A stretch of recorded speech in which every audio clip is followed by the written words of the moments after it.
السلام علیکم ورحمۃ اللہ وبرکاتہ۔ بسم اللہ الرحمن الرحیم والحمد للہ رب العالمین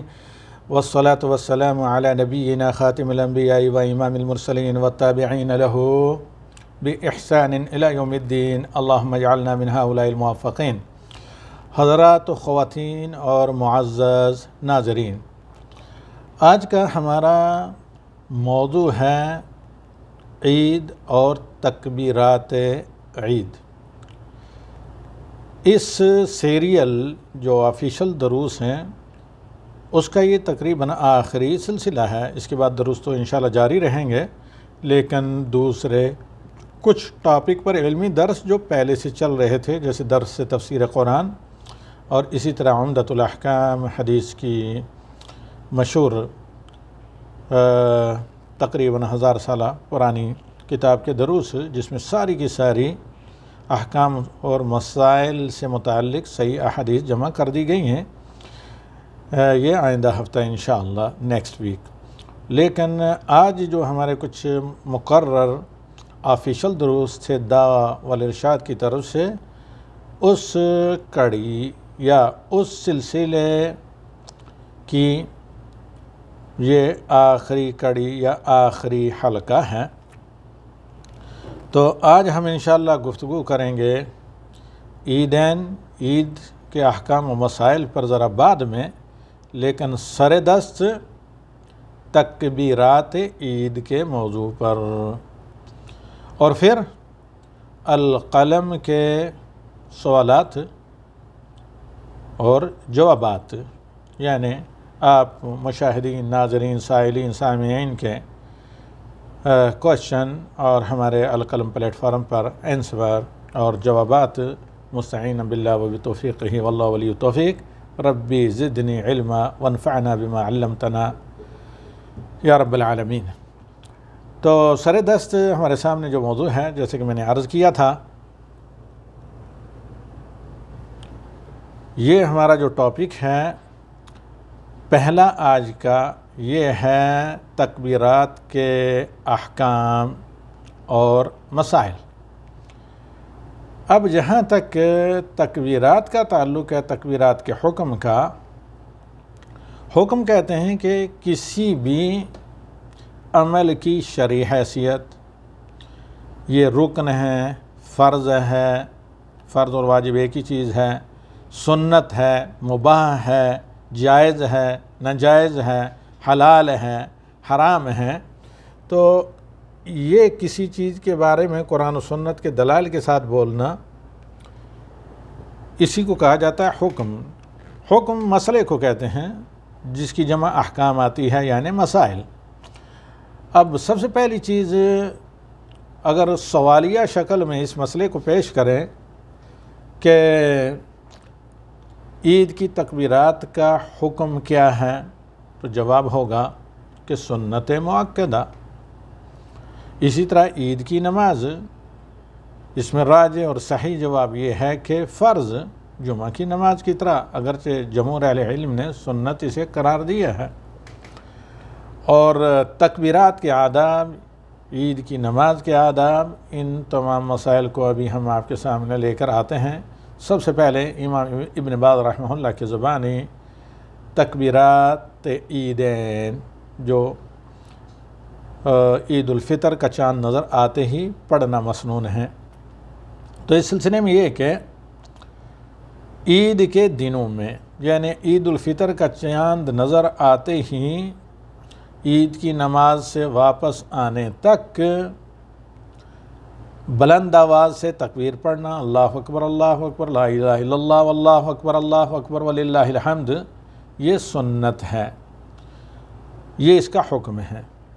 یعنی پڑھنے کا بہت اجر اجر ہے، اگر کسی سے مس ہو جائیں تو انشاءاللہ وہ گنہگار نہیں۔ ہاں، اگر ان کو معمولی سمجھے گا، ان کو لائٹلی لے گا، تو ایسی صورت میں اور یعنی اس کا کوئی خاص کیئر لیسلی لے تو پھر یہ گناہ کا سبب ہو سکتی ہیں، ورنہ عمومی طور پر نہیں۔ تو یہ کب شروع کی جاتی ہیں؟ عید کی رات۔ عید کی رات کا مطلب جو ہی رمضان کا روزہ آپ نے افطار کیا، 29واں یا 30واں، اور آپ کو چاند خود نظر آیا یا باوثوق ذرائع سے آپ کو اطلاع ملی کہ عید کا چاند دیکھ لیا گیا ہے، اسی وقت سے صدقۃ الفطر بھی واجب ہوتا ہے اور اسی ٹائم سے آپ کے لیے سنت ہیں، بلکہ بعض اہل علم کے لیے واجب تکبیرات عید پڑھنا عید کی صبح تک، یہاں تک کہ عید کی نماز کا خطبہ ختم ہو جائے، یہ عید الفطر میں ہے، بلکہ بعض اہل علم کے نزدیک حتیٰ کہ واپس گھر آنے تک، اس لیے نبی صلی اللہ علیہ وسلم راستہ بدل کر آیا کرتے تھے۔ اور مستحب ہیں، سنت کے معنی میں مستحب یعنی عید کی رات اور عید کی صبح امام کے خطبے سے فارغ ہونے تک تکبیریں پڑھی جائیں، لیکن جہاں تک عید الاضحیٰ کا تعلق ہے تو ماہ ذی الحجہ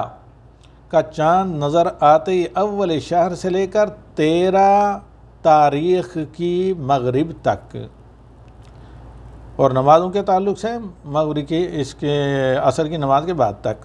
یعنی 13 دن، تمام ان 13 دنوں میں تکبیر پڑھی جائیں گی عید الاضحیٰ میں، جو حج کے موسم کی عید ہوتی ہے، یعنی عید قرباں میں اول تاریخ ذی الحجہ سے لے کر اور اول تاریخ ذی الحجہ سے لے کر یہاں تک کہ یعنی ثالث عشر 13ویں تاریخ کا آفتاب غروب ہو جائے، اور اس میں عرفہ کا دن بھی ہے، اس کے بعد والے دن بھی ہیں جن میں تکبیر مطلق اور مقید، مسنون اور نبی صلی اللہ علیہ وسلم سے ثابت ہیں۔ مطلق کا مطلب تمام اوقات میں، حتیٰ کہ عرفہ کے دن اور عرفہ کے دن بعد بھی، اور مقید کا مطلب کہ 5 نمازوں کے بعد، یہ جو نمازوں کے بعد تکبیر شروع ہوں گی، یہ تکبیرات عام لوگوں کے لیے عید الاضحیٰ میں اس کے عید کے دن سے، اور جہاں تک تعلق ہے حجاج کرام کے لیے فجر کے بعد سے، اور بعض اہل علم کے نزدیک ظہر کی عصر کی جو ایک ساتھ نماز پڑھی جائے گی اس وقت سے لے کر رمی جمار تک، اور تلبیہ کے ساتھ ساتھ، اور تلبیہ ختم کر کے 10ویں تاریخ کو عید کے دن کو، اس کے بعد پھر تکبیرات پڑھی جائیں گی 13 تاریخ تک۔ اور اس سے پہلے تفصیلاً اس موضوع پر اور اہل علم کا اختلاف ہم گزشتہ سال دروس میں پیش کر چکے ہیں، جو آہستہ آہستہ عید کے دن تک القلم کی طرف سے تمام القلم چینل پر القلم ٹیم کی طرف سے الحمدللہ پوسٹ کیے جائیں گے۔ اسی طرح مزید اس کی وضاحت کے لیے کہ اللہ رب العالمین نے سورہ الاعلی میں کہا ہے قد افلح من تزکا وذکر اسم ربہ فصلی بل تؤثرون الحیاۃ الدنیا والآخرۃ خیر لک من الاولی۔ تو اس میں یہ آیت جو ہے یہ فطرانہ اور نماز کی عید اور نماز کی تکبیروں سے متعلق ہے، اور کل اس کی وضاحت میں شرح کر چکا ہوں، لیکن جہاں پر آیت نمبر 185 ہے سورہ بقرہ کی، جس میں اللہ تعالیٰ نے ماہ رمضان کے روزے ہر عاقل بالغ مکلف اور مقیم مسلمان پر فرض کیے ہیں، اور جو بیمار ہوں، نابالغ ہوں، مسافر ہوں یا ناتواں ہوں، تو ایسے آدمیوں کو رخصت دی گئی ہے کہ جن کے شفا یاب ہونے کی، توانا ہونے کی امید ہو کہ وہ رمضان میں افطار کریں، بعد میں روزوں کی قضا کریں، جن کی شفا یاب ہونے کی توقع نہ ہو وہ روزوں کا فدیہ دیں، ہر روزے کے بدلے 1 مسکین کا۔ تو آئیے دیکھیں اللہ تعالیٰ سورہ بقرہ کی ان آیات میں جن کا آغاز 85 سے کیا ہے، شہر رمضان الذی انزل فیہ القرآن ھدی للناس وبینات من الھدی والفرقان فمن شہد منکم الشہر فلیصم ومن کان مریضا او علی سفر فعدۃ من ایام اخر یرید اللہ بکم الیسر ولا یرید بکم العسر۔ اتنا تو ہم بتا چکے تھے پہلے ہی کئی درس میں۔ وَلِتُكْمِلُوا الْعِدَّةَ، اللہ تعالیٰ کہتا ہے کہ اے مسلمانوں جو عاقل بالغ صحت مند تندرست مقیم مسلمان ہوں، اور پریگننٹ خواتین اور بچوں کو دودھ پلانے والی بھی مریض کے حکم میں آتی ہیں، اگر ان کے لیے باعث مشقت ہو روزہ رکھنا۔ تو یہاں اللہ تعالیٰ کہتا ہے کہ ایسے لوگ کیا کریں، وَلِتُكْمِلُوا الْعِدَّةَ، ماہ رمضان کے روزوں کی تعداد پوری کریں، 29 ہوں 30 ہوں، اگر کچھ چھوٹ گئے ہوں تو بعد میں قضا کریں۔ آگے اللہ تعالیٰ فرماتا ہے وَلِتُكَبِّرُوا اللَّهَ عَلَى مَا هَدَاكُمْ، پھر اللہ نے جس طرح تمہاری رہنمائی فرمائی ہے ویسے ہی تم تکبیریں پڑھو۔ اور اللہ کے نبی صلی اللہ علیہ وسلم کو اللہ نے قرآن کا مفسر بنا کر بھیجا ہے کہ وَأَنزَلْنَا عَلَيْكَ الذِّكْرَ لِتُبَيِّنَ لِلنَّاسِ مَا نُزِّلَ عَلَيْهِمْ لَعَلَّهُمْ يَتَفَكَّرُونَ، ہم نے آپ پر قرآن نازل کیا تاکہ آپ کو قرآن کی قولی، فعلی، عملی، تقریری اور خلقی آپ قرآن کریم کی اپنی سیرت کے ذریعے، ہر طرح کی سیرت کے ذریعے کیا کریں، قرآن کریم کی تفسیر کریں، کیونکہ آپ صلی اللہ علیہ وسلم کے اخلاق قرآن تھے، کان خلقہ القرآن، جیسے ام المومنین عائشہ رضی اللہ تعالی عنہا روایت کرتی ہیں۔ تو اپنی سیرت کے ذریعے، بایوگرافی کے ذریعے قرآن کی تفسیر کریں محمد صلی اللہ علیہ وسلم، اور آگے تاکہ آپ بتائیں لوگوں کو کہ اللہ نے قرآن میں ان کے لیے کیا بھیجا ہے، اور تاکہ وہ اس کو سن کر اس پر غور و فکر کریں، اس سے رہنمائی حاصل کریں، اس کے مطابق عمل کریں۔ تو اللہ تعالیٰ کہتا ہے وَلِتُكْمِلُوا الْعِدَّةَ، تم رمضان کے روزوں کی تعداد کو پورا کرو، جو ہی چاند نظر آئے 29واں کا روزہ رکھ کر، یعنی 29 کا روزہ رکھ کر یا 30 کا روزہ رکھ کر، تو وَلِتُكَبِّرُوا اللَّهَ عَلَى مَا هَدَاكُمْ، اللہ کی بڑائی بیان کرو، اللہ اکبر لا الہ الا اللہ واللہ اکبر وللہ الحمد، اللہ اکبر کبیرہ والحمد للہ کثیرہ وسبحان اللہ بکرۃ وأصیلا وَلَعَلَّكُمْ تشکرون، تاکہ تم شکر کرو۔ اور اس سے پہلے میں بتا چکا ہوں کہ تکبیر تمامی لوگوں کے لیے ہے، مرد ہوں چاہے زن ہوں۔ اب اہل علم میں چونکہ عورت کی آواز بعض حالات میں فتنہ بھی بن سکتی ہے، تو اس لیے کہا گیا ہے کہ عورتیں یعنی اپنے گھروں میں یا آہستہ آواز سے، اور مرد حتیٰ کہ بازاروں میں بھی بلند آواز سے تکبیر کہیں۔ کب سے؟ عید الفطر کے دن جب سے چاند نظر آئے، اور عید الاضحیٰ کے دن مطلق تکبیریں تو رہیں گی، شروع ذی الحجہ سے لے کر 13ویں کی مغرب کی اذان تک، یعنی آفتاب غروب ہونے تک 13 دن تمام کے تمام۔ اور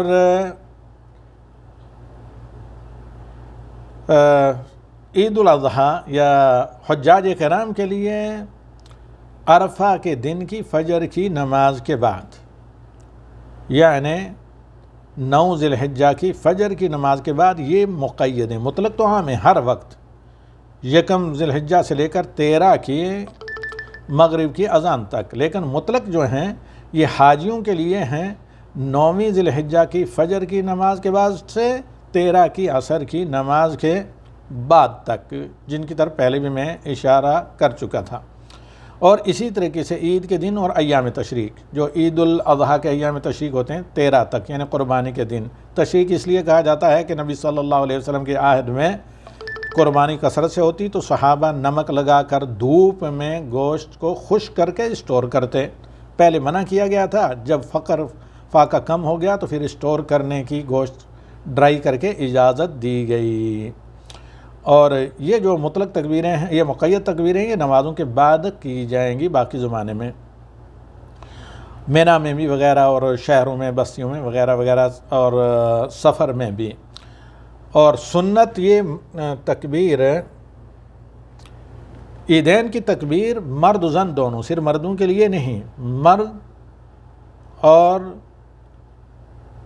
زنا یا حضرات و خواتین، ہر 2 طبقے کے لیے عیدین میں تکبیر کہنا یہ سنت ہے،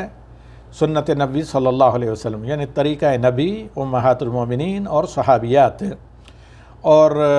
بالخصوص بعض جلیل القدر صحابہ جو علماء صحابہ میں، اسکالر صحابہ میں کاؤنٹ ہوتے ہیں، جیسے عباد اللہ العربہ صحابہ میں ہیں ابن عمر رضی اللہ تعالی عنہ، اور ابو ہریرہ حافظ حدیث رضی اللہ تعالی عنہما، یخرجان ایام العشر الی الاسواق، تو یہ جو ہیں عشرہ ذی الحجہ میں بازار میں نکلتے ہیں۔ چونکہ دونوں عیدوں کے مسائل یہاں پر میں بیان کر رہا ہوں تو اس لیے عشرہ ذی الحجہ کا بھی ذکر کر رہے ہیں۔ تو چونکہ تکبیروں کا جو وقت ہوتا ہے، پیریڈ ہوتا ہے، یہ عید قربان میں ذی الحجہ میں زیادہ ہوتا ہے بمقابلہ عید الفطر کے۔ تو لوگوں کی اویرنیس کے لیے حضرت عبداللہ ابن عمر اور ابو ہریرہ رضی اللہ تعالیٰ عنہما بازاروں میں جاتے، بلند آواز سے تکبیر کہتے، لوگ ان کی تکبیریں سن کر بلند آواز سے تکبیر کہنے لگتے، اور لوگوں میں سبھی شامل ہیں، مرد و زن، بازار میں چونکہ سبھی لوگ ہوتے ہیں، صرف مرد نہیں ہوتے۔ اور نبی صلی اللہ علیہ وسلم فرماتے ہیں ما من ایام اعظم عند اللہ العمل فیہن من هذه الایام العشر فاکثروا فیہن من التحلیل والتحمید والتکبیر۔ اللہ تعالیٰ کے نزدیک سال بھر کے دنوں میں افضل ترین دن ذی الحجہ کے دن ہیں، جس میں عرفہ ہے اور قربانی کا دن ہے، جبکہ راتوں میں، سال بھر کی راتوں میں ماہ رمضان کا یہ جو ایک دن کے بعد عشرہ جو ہمارے یہاں شروع ہو رہا ہے، آپ کے یہاں برصغیر میں 2 یا 3 دن کے بعد ہے، تو ماہ رمضان کے آخری عشرے کی راتیں سال بھر کی راتوں سے افضل ہیں، صالح عمل کے لیے زرخیز ہیں، کیونکہ ان راتوں میں لیلۃ القدر ہے، وہاں دن افضل ہیں کیونکہ یوم النحر عید کا دن ہے، عرفے کا دن، یہاں راتیں افضل ہیں، راتوں کی عبادت ماہ رمضان میں، کیونکہ ان میں شب قدر لیلۃ القدر ہے جو 1000 مہینوں کی عبادت سے بہتر ہے۔ لیلۃ القدر خیر من 1000 شہر۔ تو اللہ کے نبی صلی اللہ علیہ وسلم نے فرمایا کہ ان دنوں میں تم کیا کیا کرو، کثرت سے لا الہ الا اللہ پڑھو، الحمدللہ پڑھو اور تکبیر پڑھو۔ نبی صلی اللہ علیہ وسلم کی بڑی بہن، آپ باجی کہیں، ام ہانی بنت ابی طالب، ابو طالب کی بیٹی ام ہانی تھی، کہنے لگی یا رسول اللہ میں بوڑھی ہو چکی ہوں، کمزور ہو چکی ہوں، وزن بڑھ چکا ہے، زیادہ میں کھڑے رہ کر عبادت نہیں کر سکتی، کوئی آسان وظیفہ بتائیں کہ میں بیٹھے بیٹھے کر لیا کروں۔ ایک ایسا وظیفہ بتایا گیا کہ ہزاروں نیکیاں جس میں آپ کو کیش میں مل سکتی ہیں، اور صرف یہ وظیفہ 5 منٹ بھی نہیں لے گا، یعنی 100 دفعہ اللہ اکبر، 100 دفعہ سبحان اللہ، 100 دفعہ الحمدللہ، 100 دفعہ لا الہ الا اللہ۔ تو اللہ کے نبی صلی اللہ علیہ وسلم نے اس کی بے پناہ فضیلت بیان کی اپنی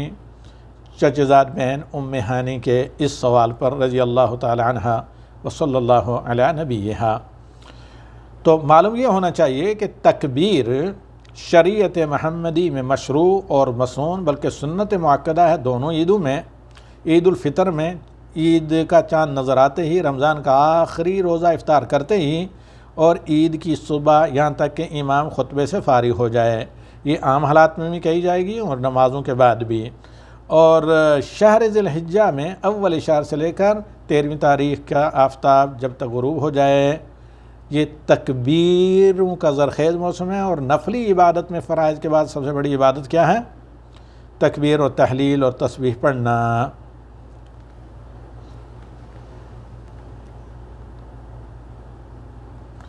اور جو 5 دن ہیں ذی الحجہ کے آخری، یعنی 9ویں سے لے کر 13 تک، اس میں تکبیر مطلق و مقید دونوں جمع ہو جاتی ہیں۔ یہ تھا تکبیر کی یہ فضیلت اور تکبیر کے احکام اور مسائل۔ 1 منٹ رکیں، دوبارہ ہم انشاءاللہ آتے ہیں۔